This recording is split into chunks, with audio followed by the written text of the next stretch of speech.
Adilabad railway స్టేషన్ను అత్యాధునికంగా అద్భుతంగా నిర్మించి ప్రయాణికులకు మెరుగైన సదుపాయాలు కల్పించే విధంగా ప్రణాళిక రూపకల్పన జరిగిందని త్వరలోనే అందుకు సంబంధించిన పనులు ప్రారంభమవుతాయని రైల్వే ఏజీఎం ధనుంజయలు తెలిపారు. ఆదిలాబాద్ రైల్వే స్టేషన్ను ఆయన సందర్శించారు. అన్ని విభాగాలు కలిగి తిరిగి రైల్వే అధికారులు సిబ్బందికి పలు సూచనలు చేశారు. పరిసరాల పరిశుభ్రత పట్ల అసంతృప్తి వ్యక్తం చేశారు. విధుల పట్ల నిర్లక్ష్యం వహించవద్దని, పనితీరు మార్చుకోవాలని ఆగ్రహం వ్యక్తం చేశారు. రైల్వే ఫిట్ లైన్ల పనులను పర్యవేక్షించి పురోగతిపై సదరు కాంట్రాక్టర్ను అడిగి తెలుసుకున్నారు. అనంతరం మీడియా సమావేశంలో మాట్లాడుతూ ఆదిలాబాద్ రైల్వే స్టేషన్ రూపురేఖలు మారబోతున్నాయని, అభివృద్ధి పనులకు సంబంధించి టెండర్ ప్రక్రియ పూర్తయిందని తెలిపారు. ప్రయాణికులకు ఎలాంటి ఇబ్బందులు తలెత్తకుండా స్టేషన్లో అన్ని రకాల సదుపాయాలు కల్పించనున్నట్టు వెల్లడించారు.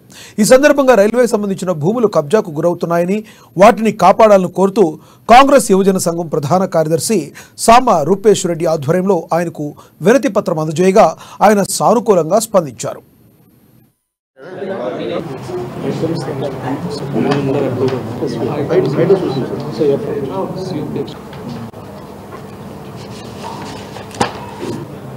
వాళ్ళ స్టేషన్ ఇన్స్పెక్షన్లో భాగంగా ఇక్కడికి వచ్చానండి.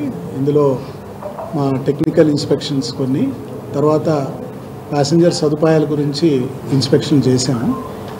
మీరు గతంలో వినే ఉంటారు, ఆదిలాబాద్ స్టేషన్ని పెద్ద ఎత్తున ఉన్న సదుపాయాలని డెవలప్ చేయడానికి చాలా వర్క్స్ శాంక్షన్ చేశాము. ఇప్పటికే కొత్త పిట్ లైను, అదనంగా లైన్స్, ఆ వర్క్స్ నడుస్తున్నాయి. దాదాపు ఒక 23 కోట్ల శాంక్షన్ కాస్ట్ తోటి. ఈ వర్కులు కూడా ఇంకా రాబోయే కొద్ది నెలల్లో పూర్తి చేస్తాం. ఇవి పూర్తయిన తర్వాత ఇక్కడి నుంచి మనకు ఎక్స్ప్రెస్ ట్రైన్స్ స్టార్ట్ కావడానికి ఆస్కారం ఏర్పడుతుంది. ఆదిలాబాద్ నుంచి మొదలు పెట్టచ్చు మన ట్రైన్స్ ఆదిలాబాద్ స్టేషన్లో. బహుశా జూలై, ఆగస్టు ఆ ప్రాంతానికి ఈ పనులన్నీ పూర్తి చేసే విధంగా చర్యలు తీసుకుంటున్నాం. ఇప్పటికే టెండర్స్ అన్నీ అవార్డ్ అయినాయి. వర్క్స్ ఒక్కొక్కటికి మొదలవుతాయి. మిగతా ప్రయాణికుల ఇంకా కావాల్సిన సదుపాయాల గురించి కొన్ని రిక్వెస్ట్లు కూడా వచ్చినాయి.